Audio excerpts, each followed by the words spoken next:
रीढ़ की हड्डी स्पाइन पे हमारे पूरे शरीर का भार टिका हुआ है। रीढ़ की हड्डी हमारे शरीर की सबसे महत्वपूर्ण हड्डी में से एक है। माइंड और बॉडी दोनों के ही अच्छे सेहत के लिए ये बहुत ज़रूरी है कि हमारी स्पाइन पूरी तरह से हेल्दी रहे। इसलिए ये बहुत ज़रूरी है कि हम सभी अपने स्पाइन को पूरी तरह से हेल्दी रखने के लिए उस पर पूरा ध्यान दें। तो अगर आप भी अपने स्पाइन को पूरी तरह से फिट और हेल्दी रखना चाहते हैं तो आज की इस वीडियो को एंड तक ज़रूर देखिए, क्योंकि जब तक हमारी स्पाइन ही मजबूत नहीं होगी, हेल्दी नहीं होगी, तो हमारा शरीर मजबूत कैसे होगा।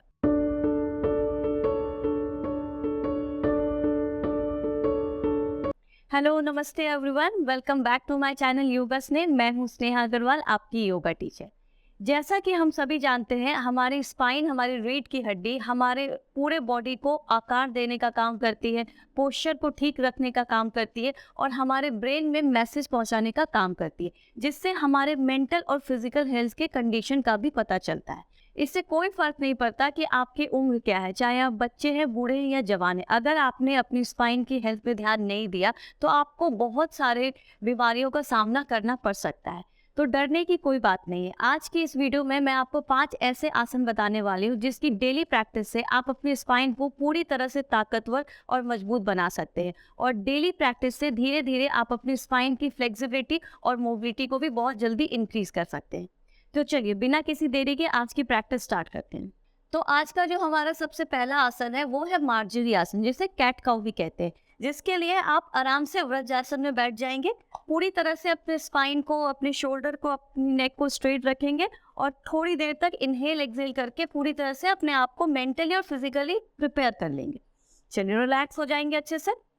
जो भी स्ट्रेस, टेंशन है आपको, वो पूरी तरह से थोड़ी देर के लिए रिलीज कर देंगे। पूरा ध्यान सिर्फ अपने माइंड, बॉडी पे लगाएंगे अच्छे से और इस प्रैक्टिस पे पूरा फोकस करेंगे। अब क्या करना है आपको, इस पोजीशन में आ जाएंगे, टेबल टॉप की पोजीशन में। इस पोजीशन में आपको ये ध्यान रखना है कि अपने हाथों को आप बहुत ज्यादा आगे की तरफ नहीं रखेंगे और ना ही बहुत ज्यादा अंदर रखेंगे। बिल्कुल आप अपने शोल्डर ज्वाइंट के नीचे अपने दोनों हाथों को प्लेस करेंगे। अपने नीज, एंकल, टोज, अपने घुटने, एड़ी, पंजे में बराबर की दूरी बना के रखेंगे और जो आपकी पूरी स्पाइन है उसको बिल्कुल स्ट्रेट रखना है, मोड़ना नहीं है।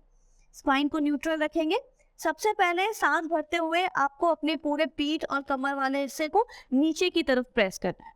सांस भरेंगे, पूरा नीचे की तरफ प्रेस करेंगे और ज्यादा से ज्यादा गर्दन को ऊपर खींचेंगे। जितना ज्यादा हो आप ऊपर देखने की कोशिश करें। थोड़ी देर तक रुकेंगे इसी पोजीशन में, फिर सांस छोड़ते हुए अपने पूरे पीठ को बिल्कुल गोलाकार, राउंड शेप में ऊपर की तरफ, अपने शोल्डर्स को भी आप ऊपर की तरफ स्ट्रेच कर देंगे और अपनी गर्दन को नीचे की तरफ। सांस भरते हुए फिर से धीरे धीरे ध्यान रखना है, अपने आप को आगे पीछे नहीं करना है। इस पोजीशन में एक ही जगह पे रहना है, सिर्फ अपने पूरे स्पाइन को ऊपर नीचे करिए। ये बहुत ही अच्छा वार्म अप है आपके स्पाइन को पूरी तरह से, जो भी स्टिफनेस या टाइटनेस आपकी स्पाइन में बनी हुई है उसको रिलीज करने के लिए। आप कभी भी अगर आपको कमर में दर्द महसूस हो रहा हो या फिर ज्यादा स्टिफनेस लग रही हो तो आप इसको कभी भी कहीं पे भी कर सकते हैं। ऐसे करेंगे आराम से, कम से कम जो भी प्रैक्टिस मैं आपको बता रही हूँ उसको 10-15 बार जरूर प्रैक्टिस करनी है। और फिर स्पाइन को न्यूट्रल कर लेंगे, रिलैक्स हो जाएंगे और आराम से पीछे की तरफ अपनी बॉडी को स्ट्रेच करें। रिलैक्स भाई। अब आज का जो हमारा दूसरा आसन है वो है शशांक आसन। उसके लिए फिर से आपको इसी पोजीशन में बैठना है। ध्यान रखना है अपनी एड़ी के ऊपर आप कभी भी नहीं बैठेंगे। अपने एड़ियों को, अपने हील्स को आप साइड में कर लेंगे और फिर बीचों बीच बैठेंगे। स्पाइन को पूरी तरह से सीधा रखेंगे, खींच के रखेंगे। अपने दोनों घुटनों को खोल लेंगे। आप जितना आप कंफर्टेबल है उतना अपने घुटनों को खोलेंगे। पीठ को सीधा रखते हुए पेट को अंदर खींचेंगे और धीरे से सांस भरते हुए दोनों हाथों को पहले ऊपर की तरफ पूरा ऊपर खींच देंगे और धीरे धीरे सांस छोड़ते हुए आगे की तरफ जाएंगे। आप चाहे तो हाथ आगे भी रख सकते हैं और फिर धीरे धीरे आगे की तरफ बढ़ा सकते हैं। बस आपको ध्यान रखना है कि अपने पीठ को आपको मोड़ना नहीं है। जितना ज्यादा हो अपने नाभि को अंदर खींचेंगे और अपने पूरे पीठ वाले हिस्से को आगे की तरफ स्ट्रेच करेंगे धीरे धीरे। अगर कंफर्टेबल है आप तो आप अपने चिन को नीचे लगाएंगे मैट पे। अभी स्टार्टिंग में अगर आपको दिक्कत हो अपने चिन को लगाने में तो आप अपने हेड को भी, अपने सर को आप नीचे लगा सकते हो।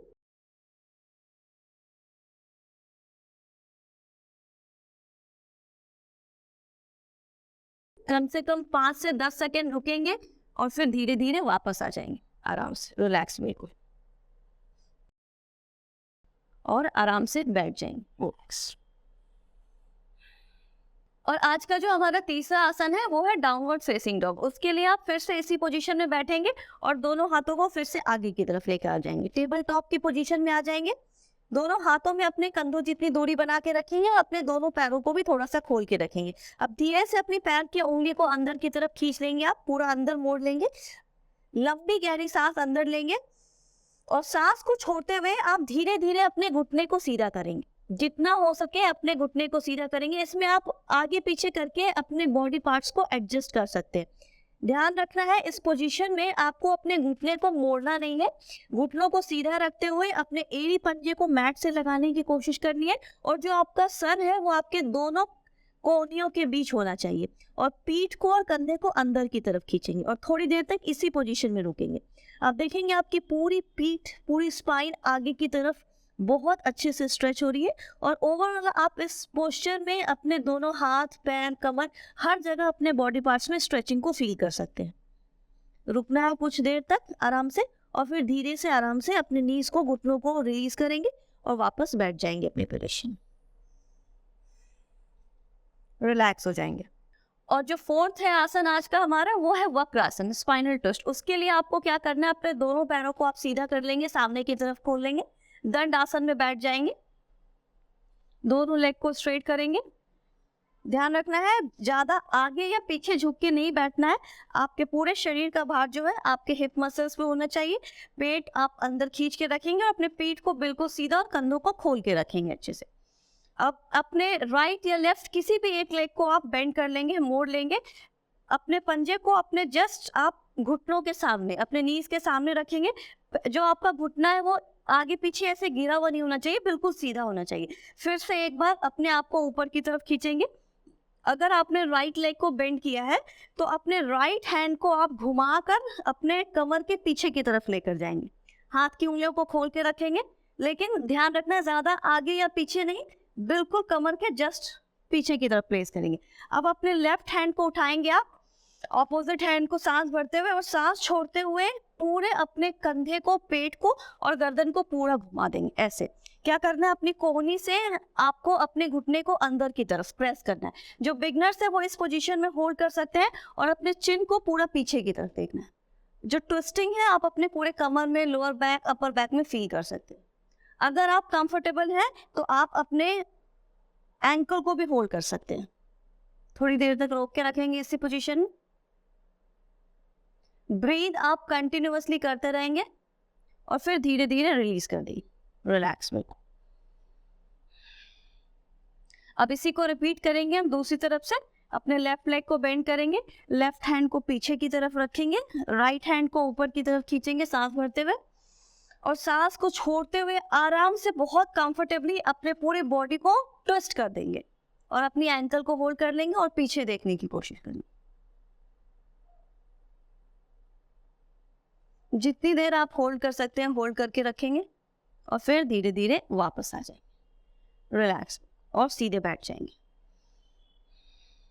और आज का जो हमारा आखिरी आसन है, जो पांचवा आसन है, वो है सलभ आसन, जिसके लिए आप पेट के बल लेट जाएंगे, आराम से, पूरी तरह से आराम से पेट के बल लेट जाएंगे। एडजस्ट कर लेंगे अपने आप को, अपनी दोनों हाथों को आप अपने थाइस के नीचे एडजस्ट कर लेंगे। अपने कंधों को आपको ऐसे ऊपर खींच के नहीं रखना है, शोल्डर्स को बिल्कुल रिलैक्स नीचे की तरफ और अपने ठुड्डी को, चिन को मैट से लगा के रखेंगे। अब क्या करना है आपको, सांस भरते हुए धीरे धीरे अपने दाहिने पैर को, राइट लेग को जितना पॉसिबल हो, दाएं या बाएं नहीं, बिल्कुल सीधा ऊपर उठाते हुए लेके जाना है।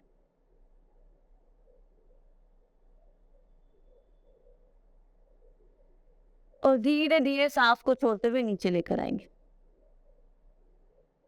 फिर अब लेफ्ट नेक से करेंगे, इनहेल करते हुए धीरे धीरे जितना कंफर्टेबल हो आप अपने बाएं पैर को पूरा ऊपर स्ट्रेच कीजिए, लेकिन घुटना मुड़ना नहीं चाहिए।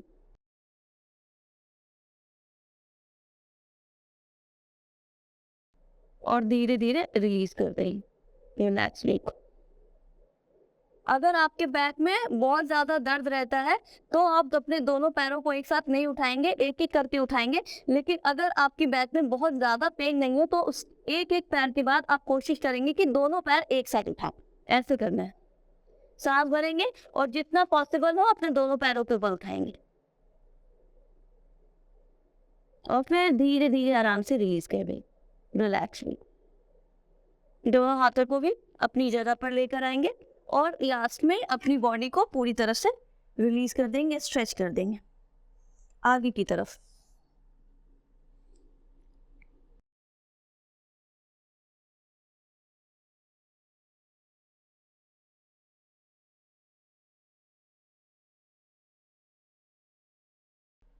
आज इस वीडियो में मैंने आपको जो भी 5 आसन बताए हैं, आप डेली उसकी प्रैक्टिस ज़रूर कीजिए। आप जो भी वर्कआउट करते हैं उसमें इन 5 आसनों को ज़रूर ऐड कीजिए, ताकि आपकी स्पाइन से रिलेटेड अगर कोई भी प्रॉब्लम है तो वो भी पूरी तरह से ठीक हो जाए, आपकी स्पाइन पूरी तरह से स्ट्रांग हो जाए और कोई भी स्पाइन से रिलेटेड आपको प्रॉब्लम नहीं हो और आप पूरी तरह से मेंटली और फिजिकली भी बिल्कुल फिट रहे। आई होप आज की वीडियो आपको हेल्पफुल लगी हो। अगर वीडियो हेल्पफुल लगी है तो वीडियो को लाइक, शेयर और सब्सक्राइब ज़रूर कीजिए। जल्द मिलती हूँ अपने नेक्स्ट वीडियो के साथ, जब तक के लिए नमस्ते।